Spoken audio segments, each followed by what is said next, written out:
these questions are fundamental. Why aren't we asking them sooner in life? What would it look like to introduce them early in children's education?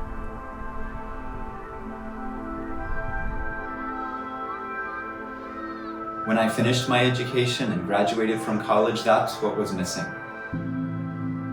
I did not feel that any of my schools had seriously engaged me on questions of why we would choose to live certain ways and what are the different lifestyles and what is this universe that we inhabit about anyway.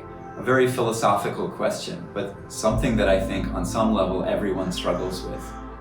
And so my inspiration for starting a school came from a desire to create a place that would do all of those things together.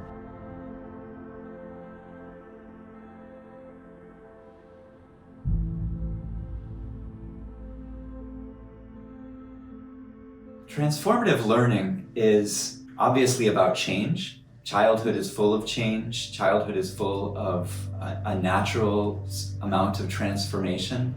But I think of transformative learning almost like going to visit a new country. People talk about the value of travel as a way of broadening the mind. And I don't think you need necessarily to travel for that to happen. But that experience is what we're looking for.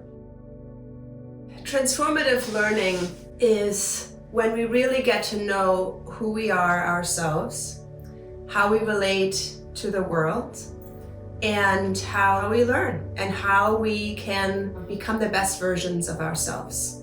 That once you walk through that gateway, you can't really go back to the slightly more narrow, or maybe much more narrow view of the world that you had before that experience. We want children's minds and hearts and souls to be opened up in some way that they'll carry with them forever afterwards. That's when it's transformative. I think one of the most important things that we teach children is about themselves and who they are and how the world impacts them, because that's something that they will carry with them as long as they're alive.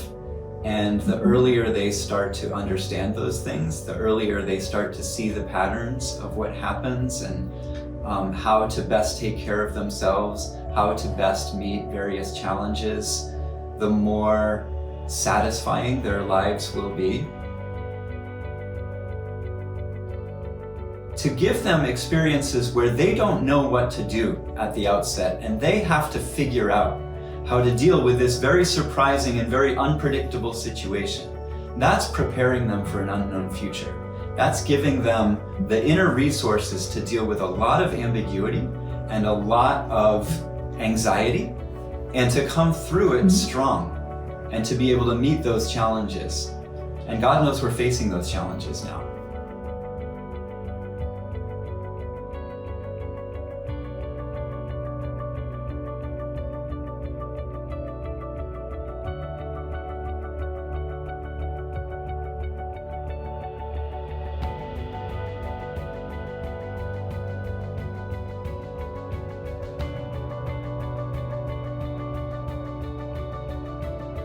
I don't think I do anything in the classroom that is just about handing out a worksheet, right? Every activity that we create for the students has a purpose. We actually want children to reinvent their own world, that's how children really learn. It's not just by getting information, getting the facts, and then they got it. It's actually they have to sort of reinvent it for themselves. We do teach them to ask the question, why?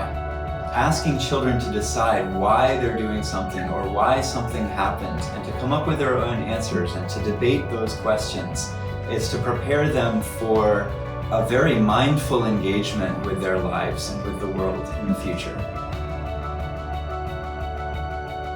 It's so important to have the variety of experiences that we introduce. It prepares them because they really understand who they are themselves, and they understand, they get that love for learning.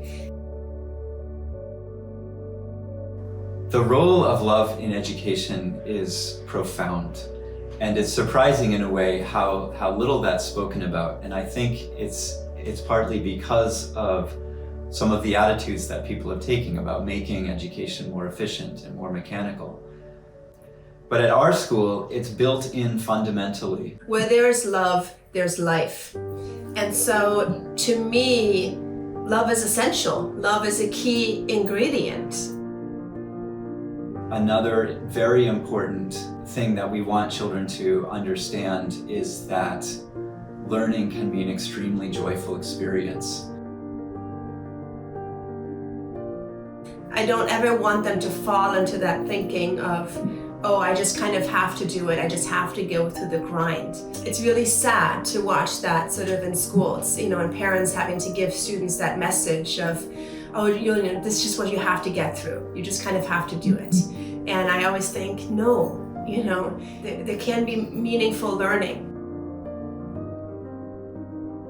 They don't have to treat learning as a chore, something that they need to get through. Our students, by and large, don't have that experience in school. And even if some of their schooling later on is not as wonderful as the experience that they're having here, at least they will have that memory and that knowledge that this is what learning can be like. And they can be in charge of that process. They can seek out more experiences like this where they go in the future. There's a purpose behind why we do this for you in there, and I want you to discover that.